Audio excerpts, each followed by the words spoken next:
कि हरियाणा का एक जज हरियाणा का एक मुकदमे की सुनवाई कर रहा है। जो विक्टिम है या जो दो पार्टियों में से एक पार्टी का हिस्सा था, उसने कहा मुझे हिंदुओं ने मारा। जज का स्टेटमेंट सुनिए। जज का नाम है फखरुद्दीन। जज कहता है कि हिंदुओं से पिट के आए हो, सालों को गोली क्यों नहीं मारी थी? मैं यहां बैठा हूं, देख लेता तुमको मैं। यह भाषा है हिंदुस्तान के जज की, क्योंकि उसका नाम फखरुद्दीन है। और फखरुद्दीन नाम है तो चर्चा नहीं होगी, और चर्चा नहीं होगी तो सेकुलरिज्म की आड़ में कहा जाएगा नहीं नहीं नहीं वो पागल होगा। लेकिन यही बात अगर आप में से कोई कह देगा तो देश में बवाल आ जाएगा। यह है फ्रॉड इस देश के अंदर। इसी देश में एक उपराष्ट्रपति, मेरी यूनिवर्सिटी का वाइस चांसलर, माइनॉरिटी कमीशन का चेयरमैन, ईरान में भारत का राजदूत, अपने पद से उतरते ही कितनी मक्कारी की बात कहता है। इसलिए कि सबका एजेंडा एक है, अलग अलग नकाब के अंदर है, अलग अलग शक्लों में है। कोई ऊंचा पजामा बैठा है, कोई गोल टोपी लगाए है, कोई आदाब कर रहा है, कोई वालेकुम कर रहा है, कोई भगवान कर रहा है, लेकिन है मक्कार सब एक।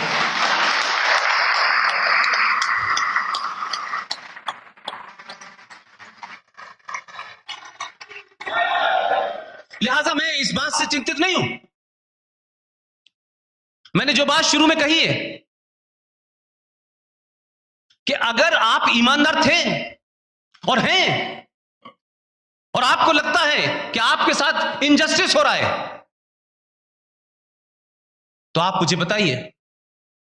आप तो तथाकथित तौर पे लार्जेस्ट माइनॉरिटी हैं। यूएनओ का जो चार्टर कहता है और भारत की जो आपकी कॉन्स्टिट्यूशन असेंबली की जो डिबेट है, उसमें गोपाल अयंगर को पढ़ लीजिए, पटेल को पढ़ लीजिए, और पता चल जाएगा उन्होंने क्या कहा माइनॉरिटीज के बारे में। ये मेरे विचार नहीं है। पूरी टोटल पॉपुलेशन का जो 2% या 1.5% होगा वो माइनॉरिटी कहलाएगा। लेकिन इसको भी हमने अपीस करके रखा।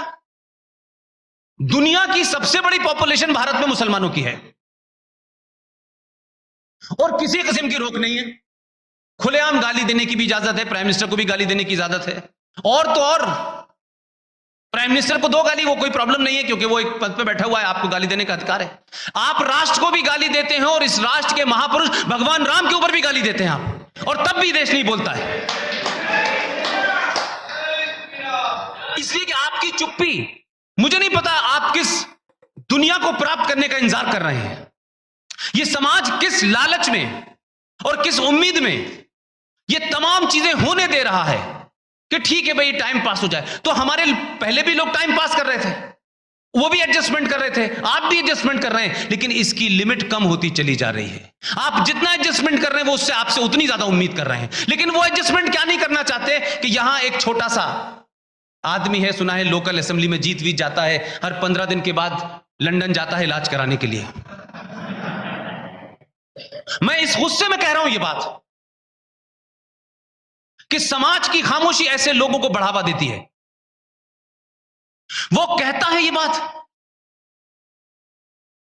कि ये भगवान राम की मां कहां कहां गई थी, फरीदाबाद भी गई थी, ये तो वहां भी गई थी। जिस लहजे और जिस टोन और टेरर में उसने कहा, हलक से जबान निकाल लेनी चाहिए थी उसकी।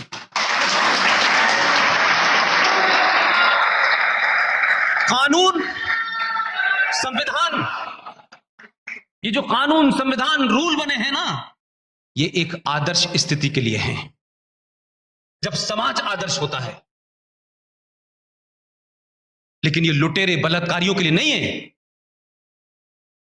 कि आप इस उम्मीद में कि कानून उनसे निपटेगा। तो कानून निपट रहा होता तो इस देश के अंदर ये पैदा होते, ये नहीं होते पैदा। लेकिन समाज की चुप्पी ने और उस खामोशी ने लोगों को इतनी दूर तक आजादी दे दी है कि लोग जो दिल चाहे कह दें, और ओपन डाइवर्जन है इस देश के अंदर। राम पे सवाल खड़ा कर दे, सीता पे खड़ा कर दे, राम की मां पे खड़ा कर दे, उसको चर्चा में इस घिनौने अंदाज में लाए। लेकिन डेनमार्क में उसने कुछ यूं यूं करके बनाया और नीचे लिख दिया। इस पे बवाल हो गया कि कार्टून क्यों बनाया।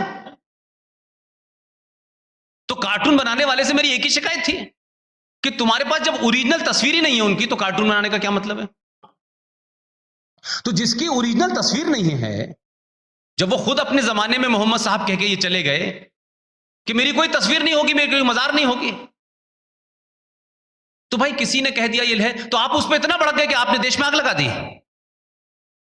और आप उम्मीद करते हैं कि इस देश का मेजॉरिटी समाज भगवान राम और सीता की मां को गाली देने के बाद भी चुप रहे, और वो बोलने लगे, वो पूछने लगे सिर्फ सवाल कि ये आपने गलत कहा है, तो आपके इंटॉलरेंट हैं हम। इसलिए मैं इस देश के मुसलमानों से बड़ी अपील करता हूं, ओपनली अपील करता हूं, अपने गरेबान में झांके और मुझे यह बता दें कि इस दुनिया में 57 इस्लामिक मुल्क हैं, 57 हैं, कम नहीं है। एक आध महीना वहां रह करके भारत की आजादी का इजहार जरा वहां भी करें, 1 महीने रहें, 1 महीने।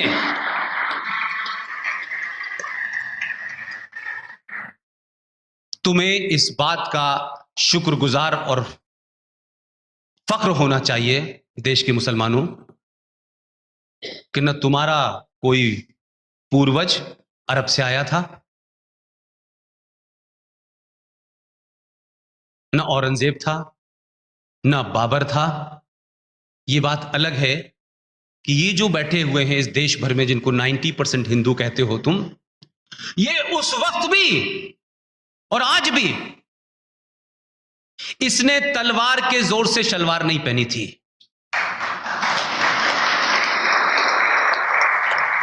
आज तुम उन लोगों का, वो उस दौर में नहीं बदले, उस दौर में उन्होंने वो शर्तें मानने के लिए इंकार कर दिया, गर्दन कटा ली उन्होंने, हजारों लोग मारे गए इस 1000 साल के अंदर, लेकिन अपनी पूजा पद्धति और सनातन संस्कृति को जिंदा रखने के लिए अपने घर के बाहर एक गमला रख लिया, उस गमले में तुलसी लगा के कहा मैं तो हिंदू हूं, मुझे कोई दिक्कत नहीं है। उन्होंने तिलक नहीं लगाया, उन्होंने चोटी नहीं बढ़ाई, घंटा नहीं बजाया, लेकिन अपने हिंदुत्व को बचाने के लिए तुलसी में पौधा दिया और सूरज की तरफ नमन करके भी उन्होंने अपने हिंदुत्व को बचाया। तुम उनको चैलेंज कर रहे हो? तुम औरंगजेब तो नहीं हो ना, तुम बाबर नहीं हो। उनको इस बात का शुक्रगुजार होना चाहिए कि वो इसी मुल्क में हैं, तलवार के जोर पर इसी हिंदुओं में से कन्वर्ट हो गए थे, और कन्वर्ट हो जाने के बाद तुम्हारा डीएनए इतना बदल गया कि तुम जिन लोगों से हो तुम उन्हीं को कहते हो, काफिर के नाम पे मार रहे हो तुम उनको। फारूक अब्दुल्ला से मैंने बात जम्मू कश्मीर में पूछी थी, फारूक अब्दुल्ला साहब आप मुसलमान हैं, ये तो सबको पता है, आपने नाम भी अब्दुल्ला रखा है, तो और शर्त मोहर लग जाती है कि आप सच्चे वाले मुसलमान होंगे, लेकिन ईमानदारी से बताइएगा कि आपके वालिद साहब का नाम शेख अब्दुल्ला था, आपका नाम कब से अब्दुल्ला में कन्वर्ट हुआ? वो डेट आपको पता हो तो बता दीजिए, मुझे डेट भी पता है और उस आदमी का नाम भी है। तो ये जितने भी मुनाफिक घूम रहे हैं यहां से लेकर के आसाम से लेके, ये सब कन्वर्टेड हिंदू हैं, मुसलमान हैं, और क्योंकि अब उस वेस्टेड इंटरेस्ट हो गया है उनका, उसमें एक ताकत है, ब्लैकमेलिंग की ताकत है, इसलिए हरकतें सारी वही हैं। लेकिन मुसलमान के नाम पर आपको सत्ता मिलती है, इस देश की मेजॉरिटी डरती है। अब्दुल्ला साहब के 1722 में जो उनके पूर्वज थे उनका नाम था राघो राम। ये जो इकबाल साहब तराना लिख के चले गए, ये भी कश्मीरी पंडित ब्राह्मण थे। तो आप बदल गए तो भाई आपने बदले तो हमने कुछ नहीं कहा, लेकिन हमें मत बदलना भाई। हम जब नहीं बदले तो अब क्या बदलेंगे, हम जब नहीं डरे तो अब क्या डरेंगे।